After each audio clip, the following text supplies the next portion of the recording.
लोगों को बेऊर जेल भेज दिया गया है। क्या अपराध था उनका?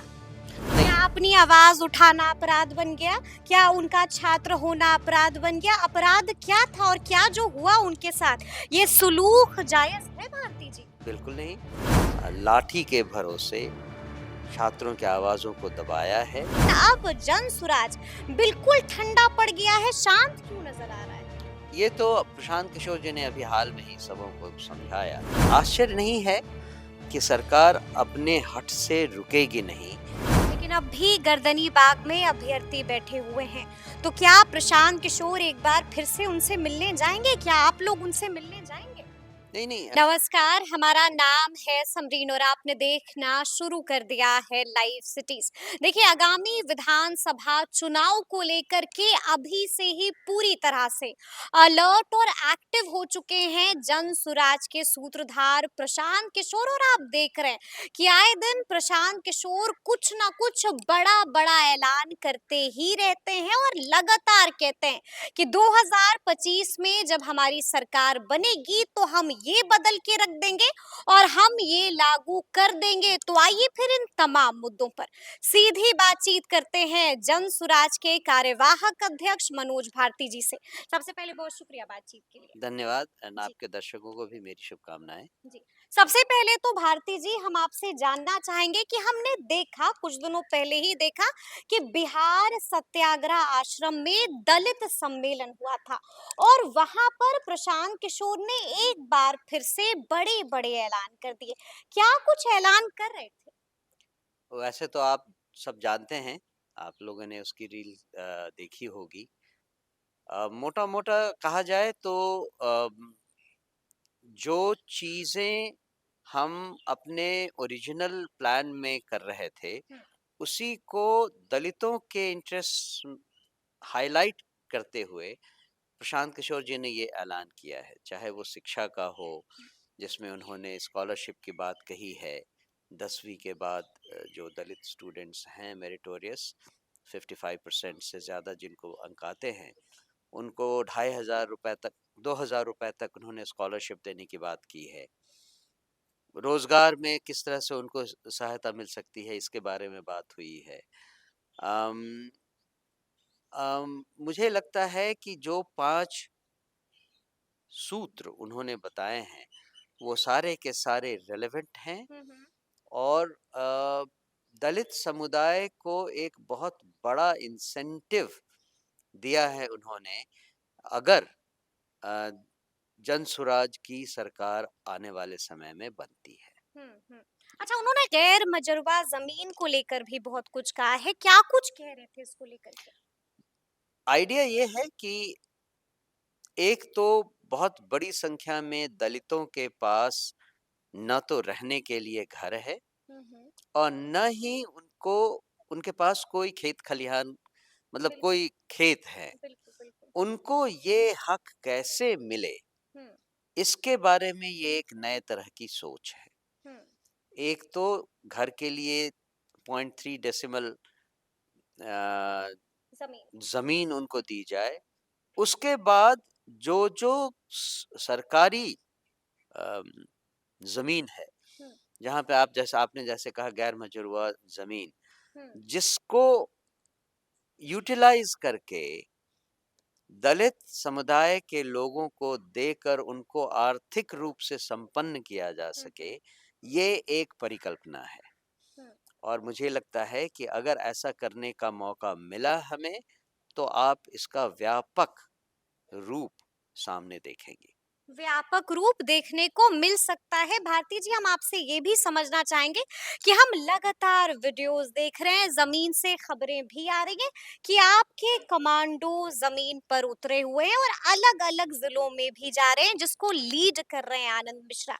कितना असर धरातल पर इसका नज़र आ रहा है? नहीं, ये तो बहुत सारे एक्टिविटीज़ में एक एक्टिविटी हुँ, है, जो कि ऑलमोस्ट हमारे पदयात्रा का एक हायर वर्ज़न है, जिसको बाइक यात्रा कहेंगे। हुँ, और उस बाइक यात्रा में जो लोग प्राइमरीली यहाँ से शुरू अ, कर चुके थे, उनको इन्होंने कमांडोज़ का नाम हुँ, दिया है। लेकिन आइडिया है कि ये बाइक यात्रा बिहार में 534 जो हुँ, ब्लॉक हैं, हर ब्लॉक को वो कवर करें। एक बार टच करें, लोगों से बातचीत करें, उनको जनस्वराज के बारे में बताएँ। एक नया दौर कॉन्टैक्ट का इसके थ्रू होने वाला है। पर ये जैसा मैंने कहा, ये आगे आने वाले कई अम, कार्यक्रमों में एक कार्यक्रम है। हुँ, हुँ, चाहे वो ग्राम पंचायत के लेवल हो, चाहे यूथ के लेवल पे हो, हुँ, या महिलाओं के लेवल पे हो, या फिर माइनॉरिटी समूह के लेवल पे हो। हर जगह पे आपने देखा है पिछले कुछ दिनों में प्रशांत किशोर जी ने किस तरह से अपना संवाद डायरेक्टली हुँ, इन सारे वर्गों के साथ किया है। बिल्कुल, बिल्कुल। आइडिया यही है कि ये सब हमारे लिए एक सिपाही बनकर, हुँ, हुँ, जनसुराज के सिपाही बनकर गांव-गांव तक जाएं हुँ, और वहां लोगों को ये बताएं कि उनके साथ किस तरह से पिछले कई दशकों से हुँ, धोखा होता रहा है और उस धोखे से निकलने के लिए अब तक जो उनके पास विकल्प नहीं था, हुँ। अब वो विकल्प उनके सामने है जिसका वो इस्तेमाल कर सकते हैं, जिसका नाम जनसुराज है। जिसका नाम जनसुराज पार्टी है। जी, लेकिन एक बात तो है ना भारती जी कि अभी आपने देखा होगा कि बीपीएससी 17वीं मामले में बड़ा अपडेट हुआ है। पुलिस ने बड़ी कार्रवाई की है और 3 लोगों को बेऊर जेल भी भेज दिया है। लेकिन अब जनसुराज बिल्कुल ठंडा पड़ गया है, शांत क्यों नज़र आ रहा है? ये तो प्रशांत किशोर जी ने अभी हाल में ही सबों को समझाया हुँ, कि बीपीएससी के अभ्यर्थियों के साथ जो कुछ हुआ, उसको देखकर उन्होंने ये बीड़ा उठाया था कि हम इनकी आवाज़ को सरकार तक पहुँचाएँगे। हुँ, सरकार ने तो आवाज़ सुनी नहीं, लेकिन कम से कम न्यायालय ने इसका संज्ञान लिया हुँ, है। तो हम बेसिकली अब न्यायालय के दरवाजे पर टकटकी लगाए हुए देख रहे हैं हुँ, कि न्यायालय इस पर कैसे रिएक्ट करती है और उसके बाद फिर हम छात्रों को समझाएँगे, हुँ। जिस तरह से न्यायालय इस पर डिसाइड करती है कि आगे का क्या रुख होना चाहिए। 3 लोगों को बेऊर जेल भेज दिया गया है, क्या अपराध था उनका? क्या नहीं, अपनी आवाज उठाना अपराध बन गया? क्या उनका छात्र होना अपराध बन गया? अपराध क्या था और क्या जो हुआ उनके साथ, ये सुलूक जायज़ है भारती जी? बिल्कुल नहीं।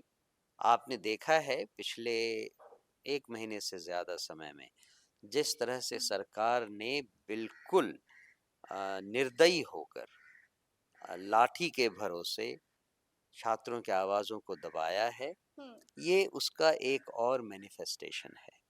ये सरकार कितनी सेंसलेस हो चुकी है और इनमें लैक ऑफ सेंसिटिविटी कितनी है, हुँ, इसी का एक नमूना आप सामने देख रही हैं। और आश्चर्य नहीं है कि सरकार अपने हठ से रुकेगी नहीं जब तक न्यायालय से कोई न कोई संज्ञान लिया जाता है इसके बारे हुँ, में और बीपीएससी के छात्रों की मांगों के बारे में अ, हमारा हाई कोर्ट हुँ। अ, सही ढंग से कोई फैसला ले पाता है। लेकिन अब भी गर्दनी बाग में अभ्यर्थी बैठे हुए हैं, तो क्या प्रशांत किशोर एक बार फिर से उनसे मिलने जाएँगे? क्या आप लोग उनसे मिलने जाएँगे? नहीं, नहीं या फिर आप लोगों ने बिल्कुल किनारा कर लिया है? नहीं हमने तो छात्रों को पहले ही समझाया था हुँ, और जब से प्रशांत किशोर जी का अनशन टूटा था, हुँ, उसी समय ये बात हो गई थी और छात्र नेताओं ने आकर हमसे हुँ, हमारे साथ बातचीत की थी। उन्होंने ही प्रशांत किशोर जी का अनशन तुड़वाया भी था हुँ, कि हम अब अपनी लड़ाई तभी आगे बढ़ाएँगे जब हम न्यायालय का रुख हुँ, जान लें और उसके आधार पर ही हम अगला कदम उठाएँगे। हमें तो मेरे ख़्याल से उस मंच से भी हुँ। ये गुज़ारिश की गई थी सभी छात्रों से कि आगे की कार्रवाई को तब तक के लिए स्थगित किया जाए जब तक कि न्यायालय अपना काम नहीं कर देती है। हुँ, आगे उनकी मर्ज़ी, चूँकि छात्र नेताओं में भी कई तरह के ग्रुप हैं, जी, जी। कई तरह के लोग हैं, कई हुँ, तरह की भावनाएँ हैं, कई तरह के सोच हैं। हुँ, तो कुछ लोग जो सोचते हैं कि अभी भी हमें गर्दनी बाग बाग में अपना धरना जारी रखना चाहिए, हुँ। ये उनकी अपनी सोच है। तो क्या मिलिएगा आप लोग, मुलाकात कीजिएगा, एक बार फिर से समझाने की कोशिश कीजिएगा उन लोगों को? जब मौका आएगा तो ज़रूर उस पर भी सोचा जाएगा। उस पर भी सोचा जाएगा। अच्छा, हम आपसे ये भी जानना चाह रहे हैं कि लगातार हम खबरें जनसुराज को लेकर के देखते ही रहते हैं, और एक खबर बीच में हमने भी देखी थी कि खूब सारे उम्मीदवार हैं जो जनसुराज का टिकट चाह रहे हैं, और अब तो खबर ये भी आ रही है कि जनसुराज ने बाज़ाब्ता एक राशि फिक्स कर ली है कि अगर आपको जनसुराज से चुनाव लड़ना है तो इतना अमाउंट देना होगा। वो राशि क्या है? अमाउंट कितना है? वो तो सबको मालूम है, 21,000 रुपए हर कैंडिडेट को हुँ। जमा करना है as contribution hmm, hmm. For fighting an election. ठीक है। अम, मेरे ख़्याल से वो लास्ट डेट थी 31st जनवरी, एक्सटेंड कर दिया गया है उसको उसको? एक्सटेंड कर दिया गया है 11th ऑफ मार्च तक। हुँ, हुँ। तो 11 मार्च तक हमारे दर्शक जो अ, सोच रहे थे कि हुँ, उनका समय ख़त्म हो गया है, वो हुँ, अभी भी इसमें अप्लाई कर सकते हैं। हुँ, और हमारा इंटरेस्ट इसमें है कि हम समाज से आ रहे काबिल लोगों को हुँ, जनसुराज की का प्रतिनिधित्व दें, और इसमें जितने लोग आएंगे हमें उतनी ही सुविधा होगी हुँ, ये खोजने में, ये सोचने में कि कौन है जो सबसे अच्छा, सबसे काबिल हुँ। प्रत्याशी हमारी तरफ से बन सकता है। तो ऐसे में अब ये भी सवाल उठता है भारती जी कि अब तक कितने लोगों ने अप्लाई कर दिया है? अब एग्जैक्ट नंबर तो मुझे नहीं फिर भी मालूम। मेरे ख्याल से लगभग 4,000 लोगों ने अप्लाई किया हुआ है। हज़ारों हज़ार ने अप्लाई कर दिया जी है, हाँ, जी हाँ। और लाइन में अभी बहुत सारे हैं। मेरा ख्याल से अभी जितने of hmm, sorry hmm, online applicants हमें मिले थे, हुँ, वो लगभग 14,000 लोग थे। हुँ, अभी तक शायद 4,000 के आसपास लोग हैं जिन्होंने ऑफलाइन आकर रजिस्ट्रेशन अपना किया है। हुँ, हुँ, चूँकि डेट एक्सटेंड हो गया है, हमारा ख़्याल है कि कुछ और भी लोग जो छूट गए थे, हुँ। वो आकर अपना रजिस्ट्रेशन करवाना चाहेंगे। हुँ। अच्छा, जैसा कि प्रशांत किशोर ने भी कहा है, जैसा कि आपने भी कहा है कि जनसुराज पहले ही उम्मीदवारों की सूची जारी कर देगा। तो कब तक जारी हो सकती है उम्मीदवारों की सूची? ये तो अभी नहीं डिसाइडेड है, पर हुँ, हमारे यहाँ एक इलैबोरेट प्रोसेस है, एक चुनाव समिति का हुँ। गठन हो चुका है, जो सारे प्रत्याशियों के जाँच-पड़ताल? एप्लीकेशन पीरियड के ख़त्म होने के बाद हुँ, उनके बारे में पता करेगी, तभी तो हम मान लीजिए किसी विधानसभा क्षेत्र से 10 लोगों ने अप्लाई किया है, हुँ, तो किस बेसिस पे उन्हें इवैल्यूएट किया जाए, कैसे ये पता किया जाए कि उनमें सबसे ज़्यादा काबिल उम्मीदवार कौन है? हुँ। इसके लिए कोई न कोई तरीका तो इजाद करना ही पड़ेगा। बिल्कुल, बिल्कुल। तो उसका प्रोसेस अभी चल रहा है, हुँ।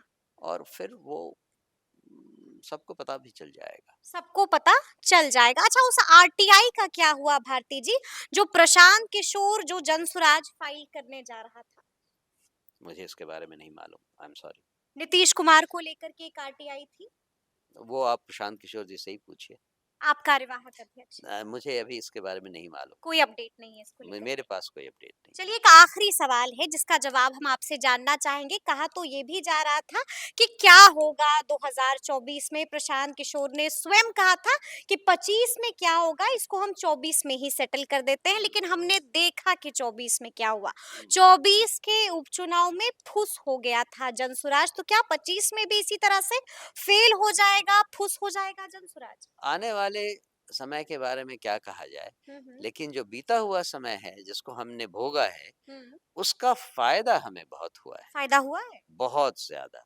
जी। जो उन्होंने कहा कि 25 को हम 24 में ही सेटल कर देंगे। सेटल कर लेंगे, हम्म। वो एक्चुअली हमने सेटल कर लिया, कैसे? चूँकि सीखा बहुत उससे। हम्म। जो कुछ हम अपनी सोच में थे, वो ग्राउंड रियलिटी कितनी होती है हम्म। और किस तरह से उसको प्ले करना है, ये हमने सीख लिया है। हम्म। और जैसा मैंने कभी पहले भी कहा है, 2 अक्टूबर को पार्टी बनी, 1 नवंबर को हमारा चुनाव चिन्ह निकला मिला, हम्म। उसके बाद दिवाली आई, छठ आया, हुँ, 11 नवंबर को प्रक्रिया बंद हो गई। तो वर्चुअली 8 या 9 दिन में अगर हमने 70,000 लोगों को अपने चुनाव चिन्ह हुँ, से वाकिफ़ करवा दिया, बिल्कुल। हमारे ख़्याल से ये तो हुँ, बहुत अच्छी शुरुआत है। हुँ, हुँ, और हमने जब अनाउंस किया था, मतलब प्रशांत किशोर जी ने जब अनाउंस किया था, हुँ, तब ये नहीं पता था कि हम अपने चुनाव चिन्ह को केवल 10 दिन तक ही लोगों को पहुँचा पाएँगे। हुँ। ये सारी प्रैक्टिकल चीज़ें थी, जी, ये जी। कोई बहाना नहीं है, हुँ, लेकिन इनसे हमने सीखा बहुत, हुँ, यही हम कहना चाह रहे हैं। जो बच्चा 2 अक्टूबर को जन्मा हुँ, था, वो 1 महीने में काफ़ी अच्छा उसने शो किया है। हुँ। 1 साल का होने दीजिए उसे, जी, जी। उसका करामात आप देखेंगे, करामात आप देखेंगे। ज़रूर। चलिए, तो ये है मनोज भारती जी, क्या कुछ कहा है उन्होंने, ये भी आपने सुना है। तो फिर ये पूरी बातचीत आपको कैसी लगी है, कमेंट करके हमें ज़रूर बताइएगा। तो ऐसे तमाम अपडेट्स के लिए बिल्कुल ऐसे ही हमारे साथ बने रहिएगा और देखते रहिएगा लाइव सिटीज़। बहुत शुक्रिया।